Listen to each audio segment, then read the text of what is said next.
Yeah, I mean, if you're working in this show as long as I have, I've been working here for 20 years. I mean, yeah, of course.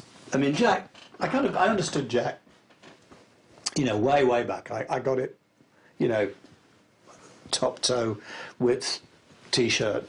I knew it, you know. After 6 months or so, I had Jack, you know, wrapped up, you know. So I've just been trying to, you know, I've just been, you know, trying not to get too, you know, too involved, really, you know, trying not to lose myself too much. But Jack, yeah, I can leave Jack behind completely, yeah.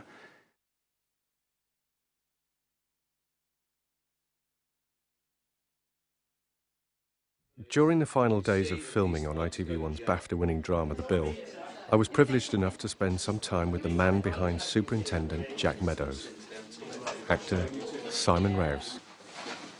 The question was, could Simon let go of his alter ego? Hi, Simon Rouse, Superintendent Meadows. Hi. Okay, right, well, that's the Superintendent's office there.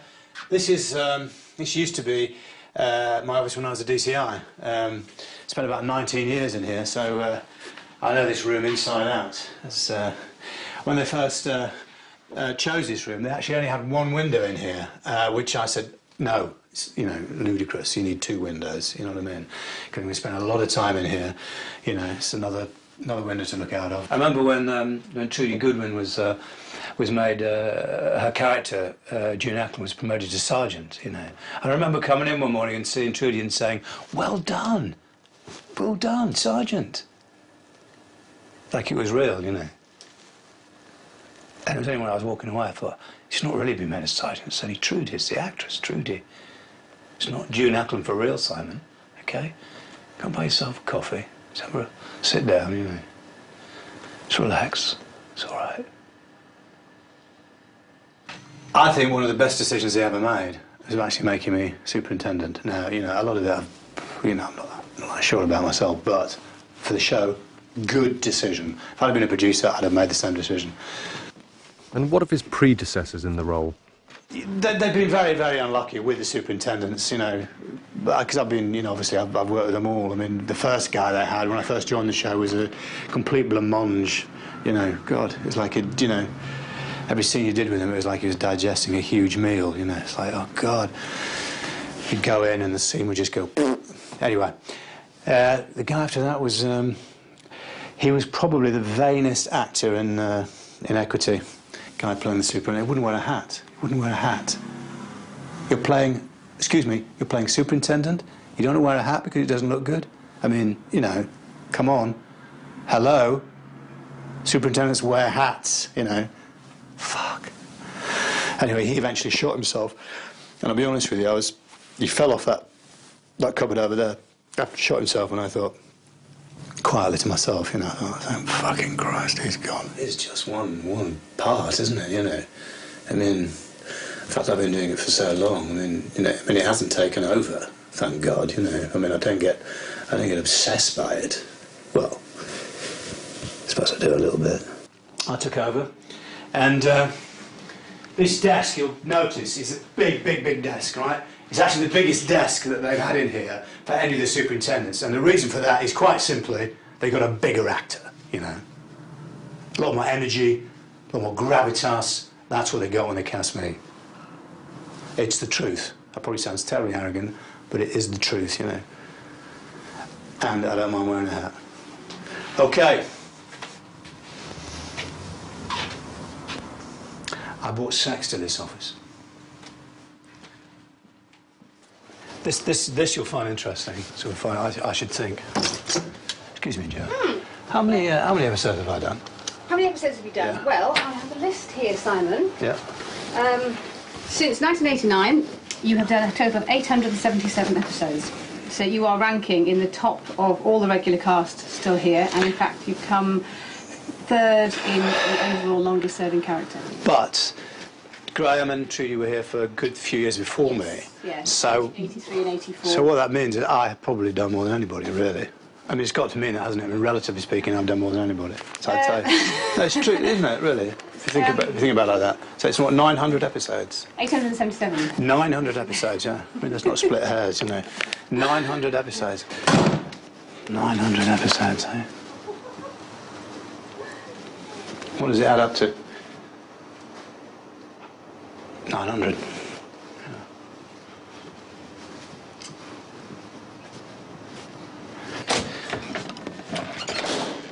It's funny, I've always had this thing about...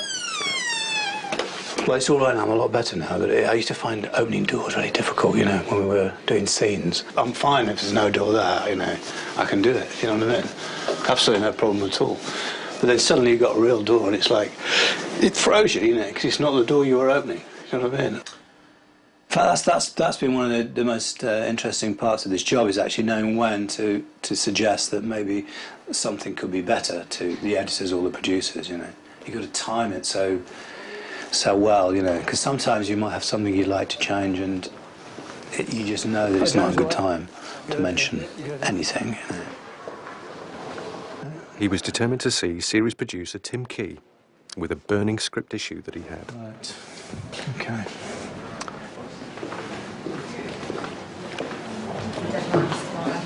Not now, Simon. He's too busy. That's all right, sure. I'll pop back later. Yep. You've got to time it.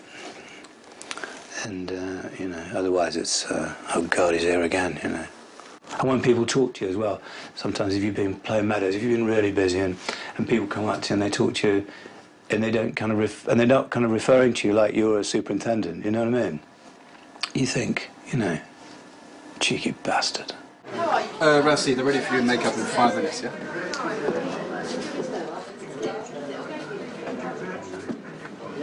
Right. I wouldn't mind some of Jack's assertiveness, you know. And I don't know how I'm going to get hold of that unless I start pretending to be a policeman. Yeah. No, Rusty. Chris, just come wait a minute, just for a second, you know.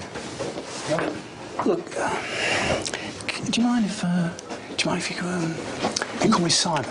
I mean, it's my name, you know what I mean? And the whole Rousey thing is, it just feels like, you know, so disrespectful. I mean, you know, Simon's my name. Just call me Simon. You know, I know you know, I should have mentioned it a long time ago, but, you know. Okay? Yeah, but I'm just thinking, it's 10 years. You could have brought that up. You could have said, you know, I thought me and you... Yeah, you know, I'm not being unreasonable. No, I'm just saying. It's my name. I was christened Simon. Okay. You know, okay? Is that okay? Yeah. Thanks. Yeah. Thanks. That's all right. It's all right. Thanks. Thanks. Okay.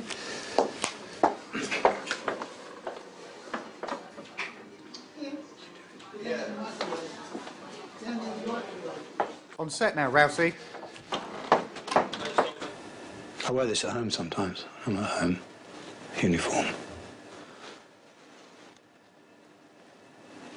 I'm not in for a while, you know.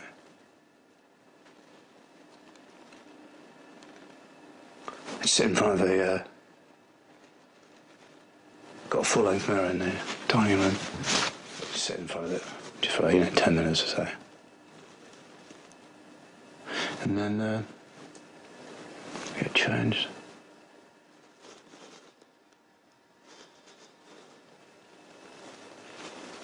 I watch my wife doing the gardening. Or eating. Simon invited us to his home to give us a glimpse of how he prepares for filming. Simon, where's my supper? Yeah, I'll be... Yeah, Simon! there's plenty left. Be about 5 minutes, okay? Sorry. Yeah. So, yeah. No, I'm gonna be seeing Tim. It's a status thing, you know. It's at the end of the scene is Meadows comes in and he's actually give briefing and he's explaining what has happened in the episode and he's pushing the episode on. I mean that's what that's what I'm employed for, you know, is to drive the thing, you know. And this is me driving, Meadows driving it. At the end of the scene, you've got this piece where Max says to Neil, who's a DI, says Gov, actually calls him Gov, and gives him some information, and I'm there, you know, I'm there, and it should be me, you know. I mean, it sounds, I mean, you know, when you're describing it, you know, it sounds like an ego trip, you know, but it's not an ego trip. It's just wanting the scene to be absolutely clear. I usually take her something up to eat about this time.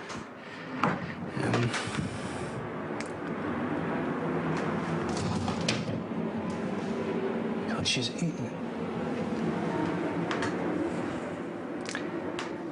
Yeah. There was two of these in there. Head out with her. Take a drink.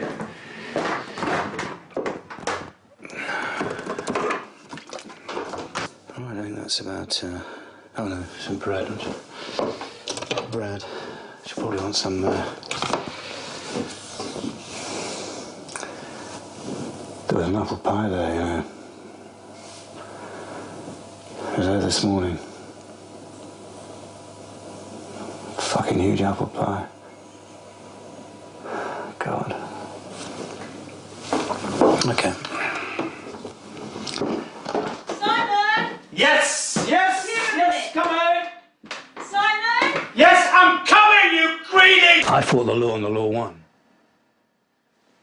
I always thought that should be it. I fought my mum and my mum won. I think that's much more edgy, isn't it? I always leave some up there, you know, in case she gets hungry during the night. Yeah, every night I meditate, and it's something I've been doing for years now. I was in Australia about 10 years ago, and I met this fantastic woman called Noreen, who's I was on holiday in Broome, and I saw this little notice in the reception saying, meditation, 7:30. It was Wednesdays and Thursdays or something. Noreen, and I thought I'll go. I'll need a bit of that, you know. I'll go for that, and so off I went and got there 7:30. It was just me there. Nobody else turned up, and Noreen was very, very kind of butch Australian woman, you know. And, not that all Australian women are butch, but she was, you know, short hair. Hello, Simon. You know. Anyway, went in and she gave me this. We talked a lot, and then she gave me this mantra, and every night. I light the candles, and I lie in the bath, and I chant. Are you expecting us to? Oh well, I don't mind. I mean, if you don't mind, I'm not embarrassed. You know, I mean, because if you want to have a shot at me in the bath, you know, just a quick shot, meditating, that's fine by me, because I'll be so in the zone, I honestly won't notice. You know, I wouldn't notice at all, and I'm not embarrassed about being naked. You know, unless you are. You know, Right. No, quite the opposite. You know. I mean, you know, Ibiza, you know, been there a couple of times. Always go straight to the naturist beach. On my own, of course, because Annie wouldn't feel comfortable, I don't think. Not unless it was, you know, I don't know. Anyway. So, I light the candles. You can have a look, pop in later when I've started, you know. I usually spend about 40 an hour chanting, so you just have a look at the beginning. Okay? Oh, hi. No, it's fine. No, no, don't be embarrassed. This is something I do. I've been doing for, well, 10 years now. I met this wonderful woman, Noreen, in Broome, Australia. And she gave me this mantra and taught me about meditation. So, and the bath, of course, is, you know, just helps you relax. And I always sit with my back to the candles because, you know, if you have the candles in front of you, it's... can put you off a bit, you know, it can flicker. So you just want just a bit of flickering behind you, you know. And I just sit in the corner like this.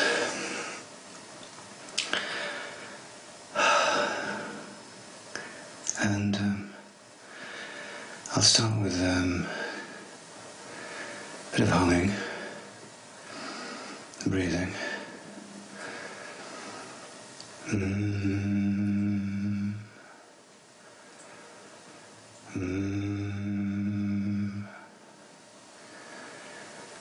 Who are you?